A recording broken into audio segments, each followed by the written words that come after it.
Nosso estudo compartilhado a respeito do livro de Salmos. Hoje estamos testando uma nova tecnologia, estou fazendo simultaneamente a gravação tanto para o Instagram quanto para o YouTube, por isso que você vai me ver hora olhando para cima, olha para baixo, porque são as formas de difundir melhor a nossa mensagem. Eu peço que você abra, se você puder, o livro de Salmos, capítulo 17, a partir do verso 1, onde nós iremos dar início ao nosso estudo, à nossa leitura compartilhada, ao nosso tempo devocional, a nossa busca de aumento, de elevação, de virtude, de crescimento, tanto em devoção quanto em conhecimento, tanto em crescimento espiritual na vida com Deus, tanto também em nossa mentalidade, em nosso intelecto, em nossa intelectualidade. Eu espero que ao longo dessas aulas eu possa inspirar você a aprender melhor, a buscar, a pensar por si mesmo, a não depender de outras pessoas falarem, mas você mesmo ser capaz de raciocinar por conta própria.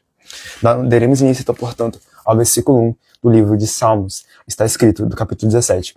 Ouve, Senhor, a causa justa, atende o meu clamor. Dá ouvidos à minha oração, pois ela não procede de lábios enganosos. Venha da tua presença o julgamento a meu respeito. Os seus olhos veem com equidade. Sondas o meu coração, de noite me visitas. Prova-me no fogo, e não reencontres em mim nenhuma iniquidade. A minha boca não transgride. Quanto às obras humanas, pela palavra dos teus lábios, eu tenho me guardado dos caminhos do violento. Os meus passos se acostumaram às tuas veredas, os meus pés não resvalaram. Até aqui, vamos começar por partes. Como já diria uma pessoa famosa, né, cujo nome começava com Jack.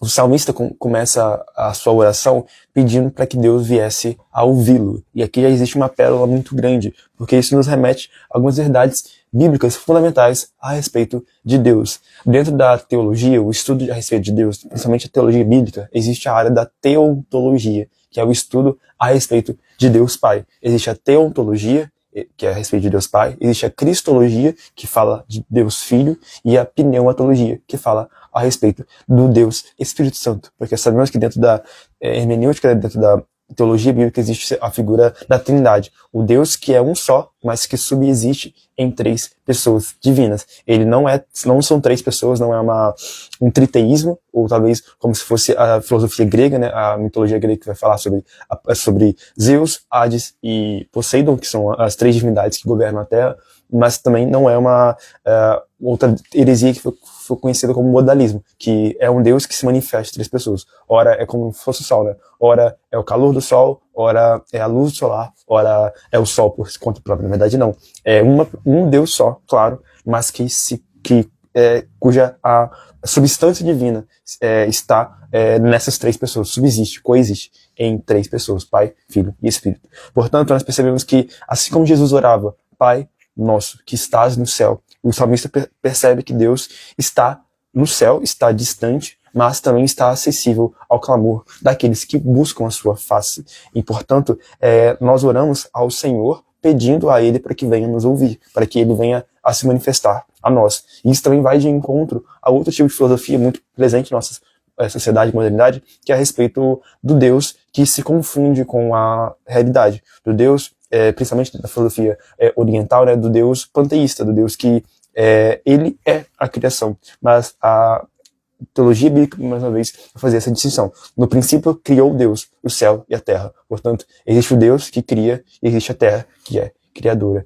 Todavia, o Deus que não se confunde com a matéria, com a criação, como vai da contrapartida, da contramão à filosofia oriental, também não é um Deus que está distante da sua criação, como diz a filosofia, a teologia islâmica, onde Allah é totalmente distante, totalmente separado da sua criação. E essa é um mistério, essa é a grande dádiva que a filosofia, que a teologia cristã nos apresenta. O Deus que ao mesmo tempo não é sua criação, porque ele está distante, é um Deus santo, separado daquilo que ele fez, mas não é um Deus também que está distante, que não está totalmente afastado, porque nós podemos pedir, podemos clamar para ele. É um Deus que ao mesmo tempo, a teologia fala que é um Deus que é transcendente, que transcende a matéria, que está além do cosmos, da criação, mas também é um Deus que é imanente, um Deus que se manifesta, que está presente no coração daqueles que o buscam. Só neste primeiro verso do Salmo 17 nós já vimos essa verdade muito profunda de que Deus pode ouvir o nosso clamor. O salmista continua a sua oração: dá ouvidos à minha oração. Vocês lembram que eu falei a respeito do paralelismo? É um artifício poético hebraico de falar verdades semelhantes com palavras distintas. Então ele inicia falando ao Senhor: ouve, Senhor, a minha causa justa, atende o meu clamor. E no verso seguinte, ele ainda corresponde dizendo: dá ouvidos à minha oração, pois ela não procede de lábios enganosos. Vocês veem que são palavras semelhantes para expressar uma única verdade. Senhor, eu quero que o Senhor me ouve. Eu estou aqui me fazendo presente, eu estou aqui próximo a Ti, para que o Senhor venha atender o meu clamor. E ele vai complementar na passagem B do versículo 1, que não procede de lábios enganosos. É uma pessoa que pratica, que vive, que de fato é de verdade. Uma pessoa que sabe que a mentira é totalmente avessa ao Senhor, porque Ele é a realidade de pessoa. E, portanto, Ele é a verdade. Jesus vai dizer que Ele é o caminho, a verdade e a vida. Portanto, aqueles que se aproximam de Deus não podem buscar a mentira.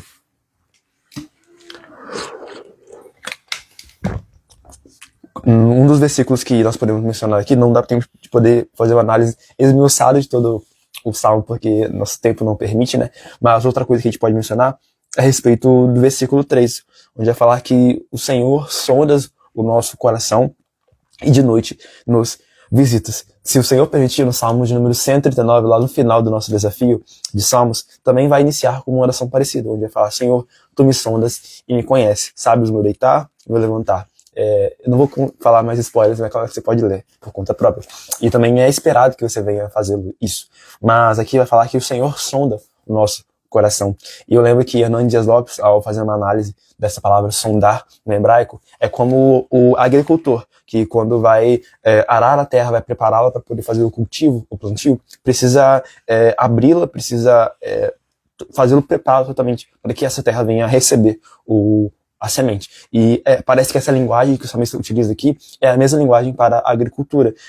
O agricultor, neste caso, é o Senhor. Jesus vai falar em João 15 que o Senhor, Jesus é a videira, e o Pai, Deus Pai, mais uma vez, nessa dinâmica da Trindade, e Deus Pai é o agricultor, o dono da vinha. Ele é aquele que prepara a terra, que faz o arado, que abre o nosso coração para que nós possamos receber da sua palavra. E este mesmo recurso é utilizado aqui. O Senhor é aquele que nos sonda. Ele que nos criou. Ele sabe quem nós somos e sabe que nós somos pó. Do pó nós viemos e ao pó nós retornaremos. E de noite eles visitam. Ou seja, mesmo no momento mais, talvez em que nossa guarda está mais baixa, talvez aquilo que Freud dizia, né? Onde nós não temos mais a nossa consciência, tirando, né, o nosso ego, tirando aquilo que deve ser retirado, né, dentro da nossa mente, e por isso que durante a noite nós temos os sonhos que mostram um pouco do nosso inconsciente. Mas mesmo lá, quando nós não estamos conscientes de nós, Deus nos visita de noite, quando nós estamos dormindo. E o mesmo Senhor é aquele que nos prova no fogo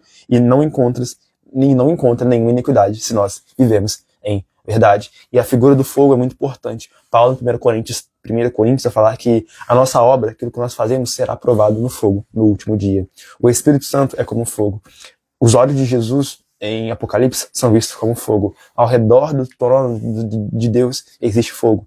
Pedro vai falar que, ao invés de água, que foi o dilúvio nos tempos de Noé, o último dia será como um fogo. Mas a gente não precisa ter medo do fogo. Assim como o fogo vem para queimar a palha, ele também vem para refinar o ouro. Se nós fazemos a nossa obra sobre um sólido fundamento, sobre ouro, pedras preciosas, prata ou pedras preciosas, mais uma vez utilizando a linguagem de Paulo aos 1 Coríntios, nós não precisamos temer, porque o fogo vem para nos tornar mais preciosos, vem para nos purificar. Portanto, o fogo aqui serve para nos provar e nos tornar ainda mais refinados, desde que nós andemos em verdade, desde que nós façamos aquilo que o salmista vai falar no versículo 4, que nós tenhamos guardado dos caminhos do violento e que nossos passos se acostumem às veredas, ao destino, né, à conduta divina em nossa vida, que os nossos pés não venham a resvalar, e assim nós não precisamos temer o fogo de Deus, o juízo, o grande e terrível dia do Senhor, grande para aqueles que amam a sua vinda e estão preparados para receber o refinamento, né, do fogo, e terrível para aqueles que não andaram na verdade e que, portanto, sofrerão o juízo eterno. No verso de número 6 está escrito: eu te invoco, ó Deus, pois tu me respondes. Mais uma vez, figura de invocar, de clamar ao Senhor que se faz presente em sua criação. Inclina os ouvidos para mim e ouves as minhas palavras. Mostra as maravilhas da tua bondade, ó Salvador daquele que à tua direita se refugia dos seus adversários. Guarda-me como a menina dos olhos. Esconde-me à sombra das suas asas. Protege-me dos perversos que me oprimem, dos inimigos que me assediam, de morte. Insensíveis, eles cerram o coração e falam com lábios insolentes. Andam agora cercando os nossos passos e fixam em nós os olhos para nos derrubar. Aqui, mais uma vez, nós vemos o clamor do salmista, o seu derramar do seu coração para Deus, o único que pode trazer, de fato, o socorro bem presente na hora da angústia. E aqui ele vai clamar: Senhor, mostra as maravilhas da tua bondade. E aqui eu me recordo da oração que o profeta Abacuque fala em capítulo 3 do seu livro, se não me engano, vai falar: Senhor, reavive de novo a sua obra, faz novamente as maravilhas que o Senhor é conhecido. E aqui é parte de um coração que conhece a Deus. É impossível nós amarmos aquele que nós não conhecemos. E, de fato, a palavra conhecer dentro do vocabulário bíblico traz essa menção à intimidade. A palavra diz em Gênesis que Abraão, versões mais antigas, né, conheceu a Sara. E, portanto, eles tiveram filhos, tiveram Isaac. Só tiveram um filho, no caso, né, tiveram Isaac. Mas, portanto, nós entendemos que é impossível nós termos um relacionamento íntimo com o Senhor e esse relacionamento não for pautado no conhecimento. O salmista fala que: Senhor, mostra as maravilhas da tua bondade. E isto parte de um coração que já conhece ao Senhor. O salmista Davi certamente já meditava no templo dele, vai dizer, no templo de Deus, no tabernáculo de Davi. Vai dizer que uma coisa eu peço ao Senhor, e isto buscarei, que é habitar em seu templo e meditar em sua casa. É habitar em sua casa e meditar em seu templo.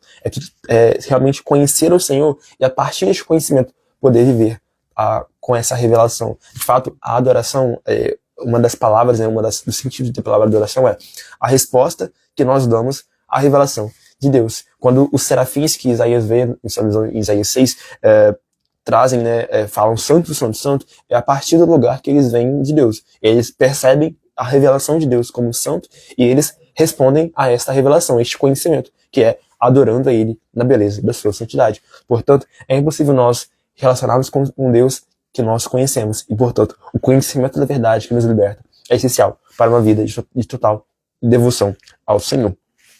Aqui no versículo 8 fala sobre a proteção, pedir ao Senhor para que venha nos guardar como uma pupila, como a menina dos olhos, assim como a menina dos olhos, né? A gente protege muito o nosso olho, porque é um órgão muito sensível e que nos permite enxergar, absorver a realidade que está ao nosso redor.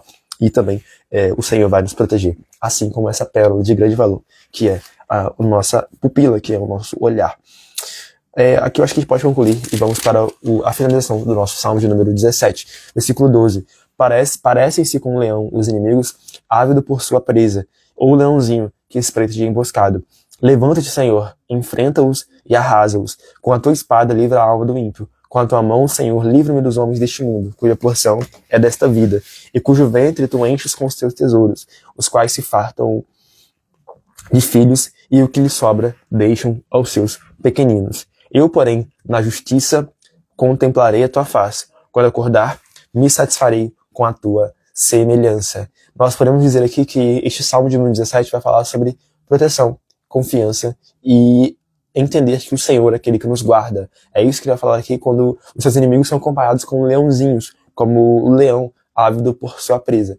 Mas, ainda que nós tenhamos ao nosso redor multidões que estão buscando a nossa vida, nós podemos confiar em Deus, que se nós estivermos no lado da verdade, estivermos buscando a vida alicerçada, fundamentada, pautada em princípios, nós seremos guardados do juízo e da condenação. Eu não vou conseguir mais uma vez falar verso por verso, mas a gente pode concluir com o versículo 18. 15. Eu, porém, na justiça, contemplarei a tua face. Eu, porém, enquanto muitos olham para os inimigos que vão contra você, Davi, que foi contra Golias, olhou para o Deus que poderia ir contra o seu inimigo, neste caso era Golias, o gigante. Que nós possamos ter essa mesma confiança, este mesmo entendimento de Davi, um coração sensível e que busca contemplar a face de Deus, que busca não aquilo que Deus pode fazer, mas primeiramente quem Deus é, quem é a essência de Deus, a sua identidade, que também vai moldar a nossa identidade. Quando nós acordarmos, que nós nos satisfaçamos com a sua semelhança, que nós venhamos a ter o nosso prazer, o nosso deleite na presença de Deus, em quem há plenitude de alegria. O segundo e último salmo que eu gostaria de ver neste vídeo, que é o salmo de número 18, é bem grande, é este salmo de número 18, a partir do verso 1. Vamos ler também o subtítulo, que também faz muito sentido para o nosso entendimento. Ao mestre de canto, salmo de Davi, servo do Senhor, o qual dirigiu ao Senhor as palavras deste cântico no dia em que o Senhor o livrou de todos os inimigos e das mãos de Saul. Ele disse, vamos fazer aqui uma pausa para contextualizar um pouco. Saul, vocês sabem, foi o primeiro rei de Israel, da tribo de Benjamim. O povo de Israel tinha ao seu domínio, né, os juízes que representavam o Senhor, Deus, no caso era como se fosse uma teocracia, mas o povo de Israel começou a ver as outras nações e invejou, começou a cobiçar as outras nações e pediu a Samuel, né, que era o próprio representante de Deus, assim como Moisés foi o representante de Deus dentro da passagem do Egito para a entrada em Canaã, e também Josué, o sucessor de Moisés, também foi esse representante. Agora Samuel exerceu seu ofício de juiz, profeta e sacerdote. Esse triplo ofício que também era um tipo, né, também apontava para o ofício de Jesus, o nosso Senhor. E aqui, portanto, nós vemos que o povo de Israel passa a cobiçar as outras nações e pede a Samuel, dá-nos um rei como as outras nações. E eles aqui já estavam mostrando que Deus não era suficiente para governar ao povo de Israel, e eles queriam um outro rei. E por isso que aqui Deus vai levantar Saul, que era um homem que ninguém, né, de Israel, da cabeça para cima, do pescoço para cima, era mais belo do que Saul. Ele era um homem alto, vistoso, forte, e de fato era o arquétipo perfeito do rei, do governante político, segundo a modalidade mundana. Porém, era um homem que buscava o ego, que buscava a sua própria reputação, e que, portanto, se mostrou um homem que não representava a Deus na Terra. Então, quando ele perde o governo político, eu não tenho tempo de falar toda a história, mas a gente pode fazer algum desafio Samuel, quem sabe, uma jornada sobre o livro de Samuel futuramente. Mas ele passa, portanto, quando ele perde o governo, a perseguir a Davi, em quem, de fato, tinha a unção e tinha a promessa do governo de Israel. E agora, Saul, portanto, passa a perseguir a Davi. O seu maior projeto político do governo de Estado é perseguição a Davi. E quando o Senhor, Deus, livra Davi de seus inimigos, principalmente de Saul, ele entoa esse cântico de vitória, o Salmo de número 18. Versículo 1. Eu te amo, ó Senhor, força minha. O Senhor é minha rocha, a minha fortaleza, o meu libertador. O meu Deus, o meu rochedo em que me refugio. O meu escudo, a força da minha salvação, o meu alto refúgio. Invoco o Senhor, digno de ser louvado, e serei salvo dos meus inimigos. Laços de morte me cercaram, torrentes de perdição me impuseram terror, cadeias infernais me envolveram, e tramas de morte me surpreenderam. Na minha angústia, invoquei o Senhor, gritei por socorro ao meu Deus. Do seu templo, ele ouviu a minha voz, e o meu clamor chegou aos seus ouvidos. Algo que nós podemos ver aqui, mais uma vez, é a confiança de Davi em Deus. O Senhor é a rocha de Davi, também pode ser a nossa rocha, desde que nós também depositemos e tenhamos o mesmo coração de Davi, que era um homem segundo o coração de Deus. Ele pode ser o nosso libertador, a nossa fortaleza. A fortaleza, neste caso, mais uma vez, na linguagem militar, né, de acordo com Davi sendo um homem de guerras, ele buscava lugares fortes em que ele poderia se proteger dos inúmeros inimigos que vinham contra ele. Certamente, ao ele falar isso, ele está trazendo essa linguagem militar, essa linguagem de guerra, onde o Senhor, Deus dos exércitos, maior do que qualquer outro tipo de Deus, divindade que o homem pode criar, ele é aquele que nos refugia, é aquele que nos protege e que pode sim ser o nosso escudo e a nossa fortaleza, a nossa salvação e o nosso alto refúgio. Mais uma vez, nesse culto, falar que Davi invocava ao Senhor, o Deus que ouve o nosso clamor, que atende o nosso pedido, está próximo, está digno, ele é digno de ser louvado, e ele está sensível a ouvir a nossa petição, desde que nós busquemos a sua face. O versículo 4 vai falar sobre a situação que Davi se encontrava, que laços de morte cercavam a ele, torrentes de perdição impuseram a ele, terror, cadeias infernais o envolviam, e tramas de morte o surpreendiam. Mas, neste pior lugar de sofrimento, de dor, de infortúnio, Davi decide confiar no Senhor. E é isso que ele fala no versículo 6, que na sua angústia, ele invocou ao Senhor. Ele gritou ao socorro ao seu Deus, e do alto do seu templo, o Senhor ouviu a sua voz e o seu clamor chegou a seus ouvidos. Que nós tenhamos também este mesmo coração de Davi, um coração prestes, sensível a trazer ao Senhor a nossa petição e confiar nele, porque ele é digno de ser louvado. Continuemos com o versículo 7. Então a terra se abalou e tremeu, vacilaram também os fundamentos dos montes, que se abalaram, porque Deus estava irado. Das suas narinas subiu fumaça, e fogo devorador saiu da sua boca. Dele saíram brasas ardentes. Ele baixou os céus e desceu, e teve sob os pés densa escuridão. Cavalgava um querubim e voou. Foi levado sobre as asas do vento. Das trevas fez um manto em que se ocultou. Escuridão de águas e espessas nuvens dos céus eram o seu abrigo. Do resplendor que diante dele havia, as densas nuvens se desfizeram em granizo e brasas de fogo. O Senhor trovejou nos céus, o Altíssimo levantou a sua voz, e houve granizo e brasas de fogo. Atirou suas flechas e espalhou os meus inimigos. Multiplicou os seus raios e os dispersou. Então se viu o leito das águas, e se descobriram os fundamentos do mundo. Pela tua repreensão, Senhor, pelo sopro impietuoso das tuas narinas. Vamos parar por aqui, que é muita informação, né? Primeiramente, a coisa que mais pode trazer curiosidade pra gente saltar nossos olhos é: Deus montou um querubim? É real isso? E é claro que não, gente. Aqui existe a literatura poética, uma linguagem poética de poesia e metafórica. É claro que o Senhor não vai ser como talvez um deus grego que monta e precisa montar em um ser alado para que ele venha a fazer aquilo que ele precisa fazer. É claro que não, Deus é onipotente, ele pode fazer todas as coisas. Ele pode estar ao mesmo tempo em um lugar e também ao mesmo tempo que ele está no templo dele, ouvindo o clamor de Davi. No instante seguido ele já pode estar junto à guerra de Davi, o livrando e o protegendo. Portanto, isso daqui é uma linguagem poética, onde Davi vai falar que Deus foi tão rápido para atender o seu clamor, que é como se eles montassem um querubim e do sua narina, mais uma vez, né, isso é dentro da teologia conhecido como o antroporformismo, acho que é isso que se fala, é onde Deus, quando é atribuído ao Senhor formas humanas, acho que é isso, antroporformismo, acho que é quase isso, fala muito difícil. Existe o antroporformismo, onde Deus é atribuído formas humanas, e o antropopatismo, que é quando é atribuído ao Senhor sentimentos e afetos humanos. Portanto, é claro que não saiu fumaça literalmente das narinas de Deus, porque primeiramente Deus Pai não tem narinas, né? Ele só vai ter narinas na encarnação do Verbo, que neste caso é 1500 anos depois deste Salmo de Davi. É interessante pontuar também que esse Salmo de número 18 também está presente em 2 Samuel capítulo 22, versículo 1 ao 51, que é quando Davi vai concluir o seu ofício, né, como governante, e quando ele foi liberto de todos os seus inimigos, de Saul, dos amalequitas, dos filisteus, ele agora entoa este cântico louvando ao Senhor, reconhecendo que é dele que vem a salvação, dele, do Altíssimo, do Senhor dos Exércitos, Jeová Sebaote, dele que vem realmente a nossa proteção e nosso socorro. Versículo 16. Do alto, o Senhor me estendeu a mão e me segurou. Ele me tirou das águas profundas, livrou-me de forte inimigo e dos que me odiavam, pois eram os mais poderosos do que eu. Eles me atacaram no dia da minha calamidade, mas o Senhor me serviu de amparo. Trouxe-me para um lugar espaçoso, livrou-me, porque ele se agradou de mim.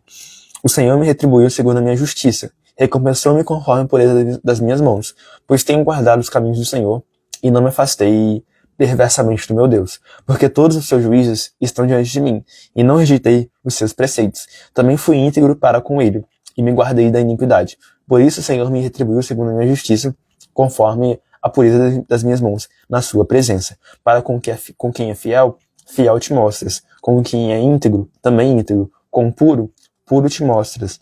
Com perverso, inflexível, porque tu salvas o povo humilde, mas os olhos soberbos tu os abates. Porque fazes resplandecer a minha lâmpada, o Senhor, meu Deus, derrama luz das minhas trevas. Pois contigo posso atacar exércitos. Com meu Deus, salto muralhas. O caminho do Senhor é perfeito.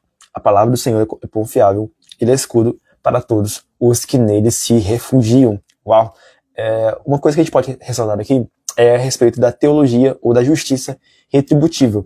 É isso que vai ressaltar essa ideia de que se eu faço uma coisa boa, eu vou receber outra coisa boa, que está presente, por exemplo, no versículo 20, onde vai falar que Deus, o Senhor, me retribuiu segundo a minha justiça, recompensou-me conforme a pureza das minhas mãos. E é importante a gente parar um pouco para refletir, né? A justiça retributiva é válida, sim, até certo ponto. Paulo vai ratificar, vai embasar, sustentar essa tese a falar em Gálatas que aquilo que o homem plantar, né, de Deus não se zomba. O que o homem plantar, ele certamente irá colher. Certamente a lei da semeadura, né, o plantio, também está presente em Gênesis, quando Deus vai falar com Noé, né, que enquanto houver terra e céus, plantio e colheita irão ter. Então isso é ok, isso irá certamente a justiça retributiva é boa e é válida para entender a realidade. Todavia, muitas vezes nós colhemos coisas ruins que não correspondem ao plantio bom. E novamente eu cito o exemplo de Jó. Ontem a gente estava falando de Provérbios e citou o exemplo de Jó, e mais uma vez eu falo aqui.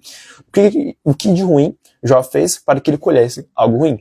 É claro que ele não fez nada. Ele era um homem reto, íntegro, temente ao Senhor, e que era justo, né? Um homem reto, justo, íntegro e que temia ao Senhor. Ele não fez nada de acordo com a justiça retributiva que justificava a condenação, né? Aquilo que ele estava colhendo de ruim. Então, mais uma vez, isso nos mostra que aqui nessa terra de injustiça, de pecado, é inevitável que nós venhamos a passar por coisas difíceis, meus irmãos. Ou pessoas que estão assistindo aqui, né? É desde que nós entendamos, portanto, que sim, é esperado, né, que aquilo que o homem faz de bom, ele venha a colher de bom. Também isso é visto no raciocínio de número 25, que para aquele que é fiel, ele se mostra com aquele que é íntegro. Também é íntegro, todavia, muitas vezes, coisas ruins acontecem com pessoas boas, e isso não vem daquilo que nós fazemos, mas de acordo com o mundo que está ao nosso redor, o mundo de pecado que jaz no maligno. Última coisa que eu gostaria de pontuar nesta passagem, no versículo 30, que o caminho de Deus é perfeito e a palavra do Senhor é confiável. Ele é escudo para todos o que nele se refugiam. O caminho de Deus é perfeito, meus amigos. Mais importante que qualquer outro caminho que o homem pode criar é o caminho do Senhor, o caminho perfeito, o caminho santo, né? O cristianismo, né? A igreja de Jesus, primeiramente era conhecida como a religião do caminho, porque ele tinha dito que ele era o caminho, a verdade e a vida, e também porque os seus discípulos se encontravam e pregavam nos caminhos, né, que iam para fora para buscar aqueles que estavam perdidos. Vamos continuar porque o vídeo já está ficando bem longo. Verso 31. Pois quem é Deus além do Senhor? E quem é rochedo a não ser nosso Deus? O Deus que me revestiu de força e aperfeiçoou no meu caminho. Ele deu aos meus pés a ligeireza das costas e me firmou as minhas alturas. Ele treinou as minhas mãos para o combate, tanto que meus braços vergaram um arco de bronze. Também me deste o escudo da sua salvação. A tua mão direita me susteve, e a tua clemência me engrandeceu. Alagaste o caminho sobre os meus passos, e os meus pés não vacilaram. Persegui os meus inimigos, e os alcancei. E só voltei depois de ter acabado com eles. Esmaguei-os a tal ponto, que não puderam se levantar. Caíram sobre os meus pés, pois me cingiste de força para o combate, e me submeteste os que se levantaram contra mim. Também puseste em fuga os meus inimigos, e os que me odiavam, eu os exterminei. Gritaram por socorro, mas não houve quem os salvasse. Clamaram ao Senhor, mas ele não respondeu. Então reduzi ao pó, o pó que o vento leva. Lancei-os fora como lama das ruas. Dos conflitos do povo me livraste, e me fizeste cabeça das nações. Um povo que não conhecia me serviu. Bastou-lhe servir a minha voz, logo me obedeceu. Os estrangeiros se mostram submissos a mim. Os estrangeiros fraquejaram e, tremendo, saíram de suas fortalezas. O Senhor vive, bendito seja a minha rocha. Exaltado seja o Deus da minha salvação. O Deus que por mim tomou vingança e me submeteu povos. O Deus que me livrou dos meus inimigos. Sim, tu que me exaltaste acima dos meus adversários e me livraste dos homens violentos. Por isso, eu te glorificarei entre os gentios, ó Senhor, e cantarei louvores ao teu nome. É ele quem dá grandes vitórias ao seu rei, e usa de misericórdia para com o seu ungido, com Davi e sua posteridade, para sempre. Quem é como Deus? Isso significa, em hebraico, Micael, o mesmo anjo, né, o arcanjo, que mostra não existe ninguém como Deus, que nos protege, que nos guarda, cujo caminho é perfeito e que traz a salvação ao seu povo. Que possamos entender que, ao finalizar este tudo, que este rei davídico simboliza um rei ainda maior, que era o próprio Jesus, aquele que é louvado entre os gentios, aquele que se torna chefe, que se torna líder de todas as nações, porque ele já mostrava, que Davi apontava aqui também este rei, que iria um dia governar todas as nações, não apenas Israel, mas todo o mundo. Nós hoje em dia, que não somos judeus, acredito, né? Que não somos judeus, eu acho que você que está assistindo aqui não deve ser judeu, deve ser descendente da tribo judaica, dentro da nação judaica. Mas nós estamos aqui sendo abençoados por esse escrito de mais de 1500 anos. Eu espero que você possa ter sido ajudado com esse vídeo. E se você foi, não esqueça de curtir, comentar, se inscrever e compartilhar, para que mais vidas possam ser alcançadas por essa mensagem de ensino, de despertamento e de evolução. Muito obrigado pela sua participação. Até a próxima. Tenha um bom dia.